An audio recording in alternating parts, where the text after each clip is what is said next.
The Kangal Shepherd dog is quite an ancient dog breed. A long time ago, it was created to protect herds against wolves. But if wolves show up in the city, lone Kangals are in mortal danger.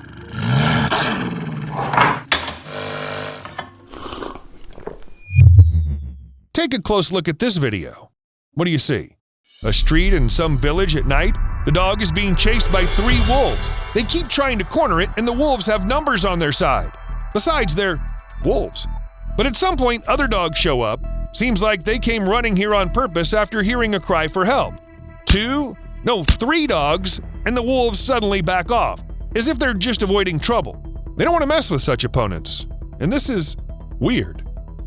In fact, wolves quite often attack dogs in villages and small towns. Actually, predators can sometimes even show up in a metropolis. They basically don't care, so any dog that ends up alone on the street at the wrong time risks its life. Wolves are in danger too, because in cities you can often see packs of feral or even wild dogs. The encounter with them will end, well, like in that video. Seems like a pack is a perfect way of living for dogs that haven't managed to find their owner. But this scheme doesn't work for everyone. Let's take feral dogs. That is, the ones who've not been in contact with people, haven't been socialized, and are used to surviving on their own. As a rule, these are solitary scavengers that join the pack only for a short time. They risk their lives. In a group of feral dogs, conflict can happen at any moment, and a stronger dog will kill a weaker one without hesitation. The pack has a very strict hierarchy, although the dogs stick together for only 1 to 2.5 weeks. A new pack is formed like this. A large dog that becomes the leader barks loudly until a sufficient number of other feral dogs join. If you think about it, it works the same way with humans sometimes. We're ready to support a person simply because he's quite charismatic and loud. Things are different when it comes to stray dogs. They have fewer animals in the pack, more males than females, and show remarkable plasticity. Based on the data I found, stray dogs don't band together for a certain reason. They simply want to make their life easier. Also for them, a pack means not only warmth and food, it means protection. A solitary animal simply can't survive if it encounters wolves, and this is understandable. Just like an ordinary person can't defeat several UFC champions in a fight, an ordinary stray dog can't handle the wolves alone. These are hardened hunters with sharp teeth, thick fur, and something like a common mind. You can fight them only together or not fight at all. This is where instinct comes into play.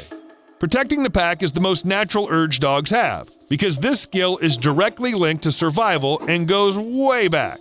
While this is a universally shared characteristic across all dogs, large and small, some breeds are more protective than others. If you have experience with different dogs, you've probably noticed this. There's another universal characteristic: to protect something you consider yours. It could be a home, shelter, food, dog beds, or even toys. Also, female dogs protect their puppies. In short, dogs are literally created by nature to protect what they deem theirs. What if the dogs in that video weren't just random dogs that walked by and decided to attack the wolves? What if one of their pack was attacked? Steve, can you help me with this video? All dogs in this video are Turkish Kangals. It's easy to understand if you know what to look at. Kangals are quite large. You can see that when you compare them to the wolves. They're fawn-colored. Their masks are necessarily black. This is also one of their distinguishing features. Check out their tails. They curve into a sickle, as if every Kangal was a bit like a Leica. To be honest, I have no doubt what we see is a pack of Kangals. Well, or at least the dogs know each other and are ready to unite against a common enemy. And this is not an isolated case. The dogs are really ready to help each other.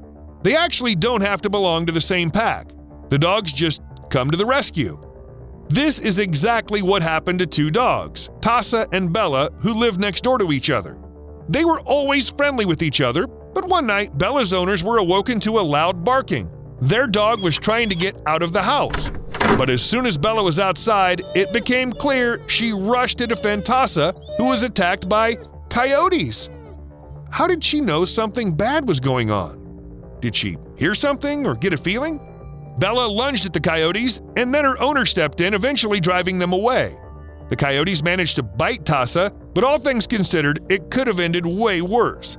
I don't even want to think about what would have happened if Bella hadn't come to the rescue. Imagine a similar situation would happen not with dogs, but with people. I don't think everyone would step in to protect a neighbor from a gang without hesitation. Usually in such cases, people call the police and… Oh, by the way, since I mentioned the police, there's a story that took place in Ferguson, Missouri. Catherine Rose was outside her house when the neighbor's dog suddenly lunged at her. A dog named Poncho bit the woman's finger down to the bone and hung onto her arm. He wouldn't release the grip despite the loud cry of the victim or the fact that the attack was unprovoked. At that moment, a police officer, Drew Canaday, ran outside his house with his dog, Ozzy. The policeman didn't give his pet a specific command, didn't order him to protect the woman. He simply said, "Ozzy, get him!" And Ozzy knew exactly what to do. Seriously, one simple command was enough. Though in theory, Ozzy could have attacked a woman too, but the dog understood exactly who needed protection here. He hit the enemy with such force he had to release the arm. Ozzy fought the frenzied Poncho another 20 minutes before the owners of the aggressive animal finally went outside and tried to calm him down. But then he bit them too. Do you see what I'm getting at? Seems like dogs have some kind of switch in their head that immediately activates the protect at all cost mode. Well, at least the dogs who've been socialized with people. Maybe they developed some extra empathy or something like that. That's what I thought until Steve showed me a stray, maybe even a wild dog, who rushed to protect a woman. It wouldn't be that surprising if the dog protected her from some wild animal. This could be attributed to instincts, the memory of ancestors or something like that. But the dog attacked a man who was trying to rob a passerby on one of the streets of Podgorica, the capital of Montenegro. The criminal was about to snatch the bag when the stray dog attacked him and seemed to have bitten him on his backside before chasing him down the street. Now it's time to get back to the video from the beginning. What kind of dog is so tough even a wolf can't handle it? That is, if help hadn't arrived in time, the predators would prevail. And yet, wolves, by definition, are supposed to be stronger than any dogs, right? Who are these Kangals? They're considered one of the oldest dog breeds that lived on the Anatolian Peninsula.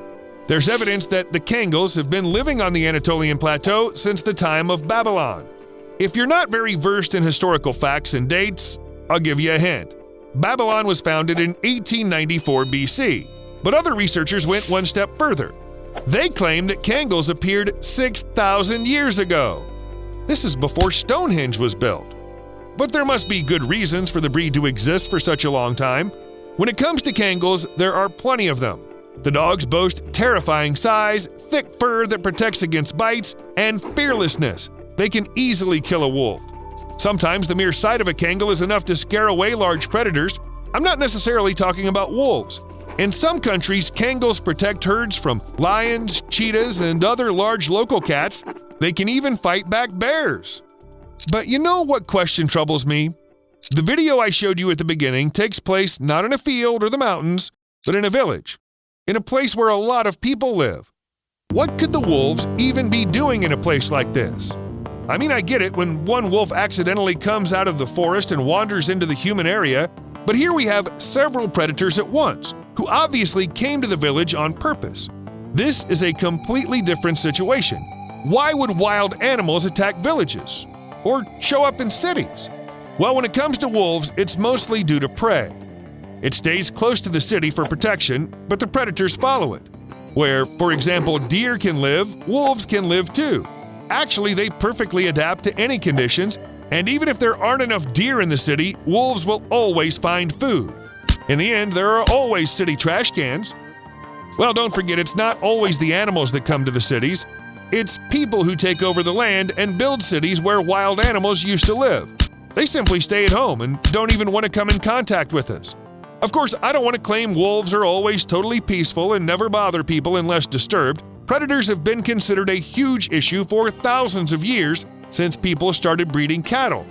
After all, wolves still attack herds, causing great losses for people whose income directly depends on livestock. For example, in 2005, wolves killed 4,400 head of cattle in the United States. By 2010, this number had nearly doubled to 8,100, and this is happening in our time. Can you imagine how much damage they did in ancient times? Of course, people had something to do about that, so they created dogs that could handle even the largest predators. This didn't happen right away. But people had enough time for experiments. They created the largest, strongest, and most courageous breeds that specialize in scaring away a large number of predators. Part Kangal to protect against wolves, part Mastiff to handle bears. Well, you get the idea. However, over the centuries, Europe has been exterminating wolves and bears, clearing the continent for livestock. The need for dogs designed to protect the herds gradually diminished. By 1972, this practice had become rare in Europe, and at the same time, it was introduced to the United States, where eliminating predators by poison was banned. The ban, however, was later lifted, but people have already started to look for other ways to protect their livestock, and they did it. They say that at first, American farmers were skeptical. Well, how can just one dog guarding a herd handle the coyotes, wolves, and bears? Turned out the dogs brought from Europe worked like a real miracle. In North Dakota, fluffy guards slashed coyote predation rates on sheep ranches by 93%. In 1993 in Colorado, where farmers faced not only coyotes, but also cougars and black bears, dogs averted nearly $900,000 in livestock losses. $900,000 in 1993! Today, this amount would certainly be worth more than several million. A study conducted back in 1988 found that the average guard dog saved its owner from $500 to $600 a year.